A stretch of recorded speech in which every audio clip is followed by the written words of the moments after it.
Hello, hello. This is gonna be day number 1 of practicing to make a game. This is a new series where I'm gonna go over different aspects of games. Think like gameplay, mechanics, art, music.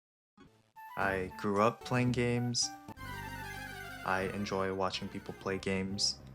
Shit, this is some heat. Yo, I'll bait some spells for you, brother. Watch this. Cold snap him, dude! I like talking about them.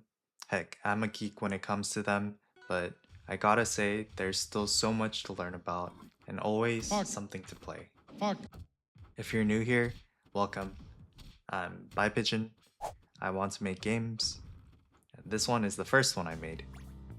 I'm coming off a week-long break, feeling pretty refreshed. I'm going to be starting up weekly streaming again, thinking Thursdays, 8 to 10 p.m. PST. That is different from my previous streaming times, FYI.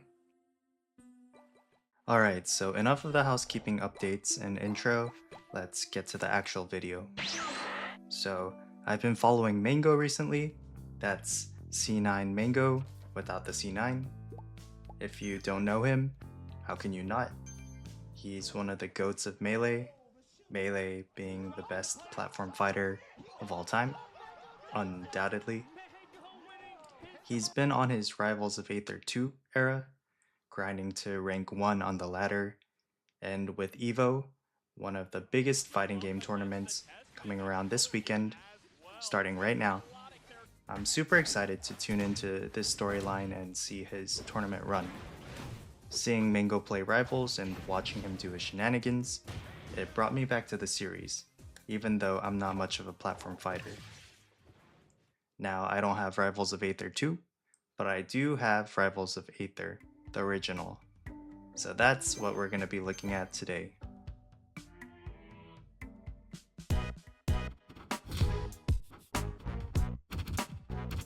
Hey, sorry I missed your call.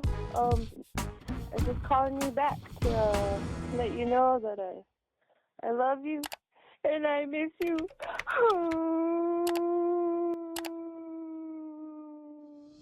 Alright, so when you load up Rivals, you immediately see the cliff that the playable characters are standing on. It's Zetterburn and his little sidekicks, facing off towards a volcano as the camera pans up. I didn't read the lore, so I might be missing out on a treasure trove. Maybe that volcano is super important. I got no clue. To be honest though, that cliff is the main character for this video. I thought it was a cool abstraction and wanted to take a stab at it to better understand it. It's got this very boxy design, which is also seen in this stage that I'm currently working on. So instead of working on the cliff, I've chosen this stage today. Now, we probably have some knuckleheads in chat that know about this stage. It's the spiritual successor to Final Destination, the stage that's floating in space. The one where you get slapped around by Master Hand. You all know that stage. The way the Rivals team approached this stage is cool though. Instead of going after a similarly cosmic theme, they chose a very grounded and rectangular stage with a really cool and chaotic looking background. The way the parallaxing works, it legit looks like you're fighting as you're falling down into an abyss. There's even a ray of light on top to indicate you're on your way to hell if you don't win. When I'm working on stuff like this, I like to go for essence, not necessarily a perfect copy. The biggest thing for me is that I don't see rocks looking like this. And what I mean by that is when I visualize stones, I don't think them to be these immaculately straight and rectangled objects. I guess the most similar thing might be a slab of concrete if it were pink. But to imagine a scene like this, in this fashion, that's definitely cool. Kind of Hyper Light Drifter-ish, but not by looks, kind of by feel. And I don't know if I really cooked with that. It's been a while since I played Hyper Light Drifter.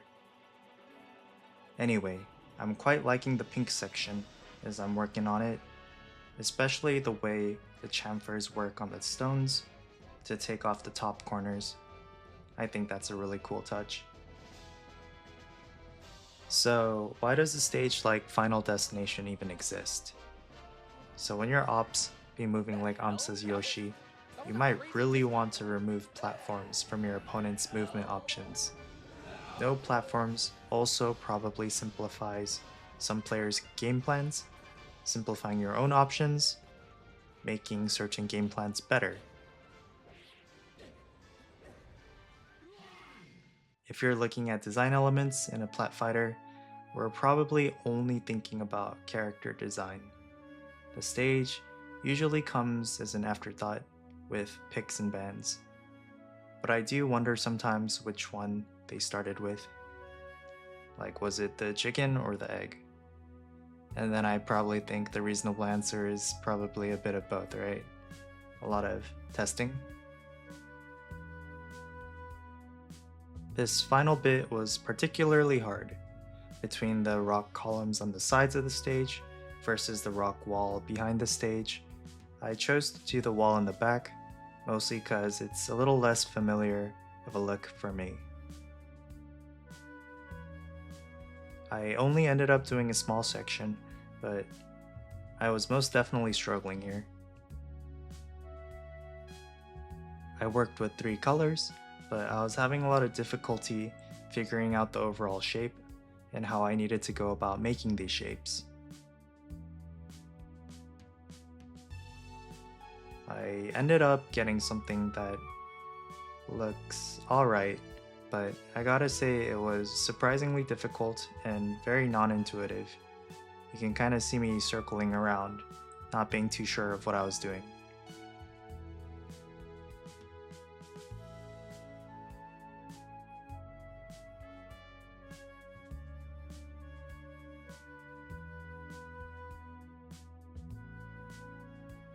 Thanks for watching.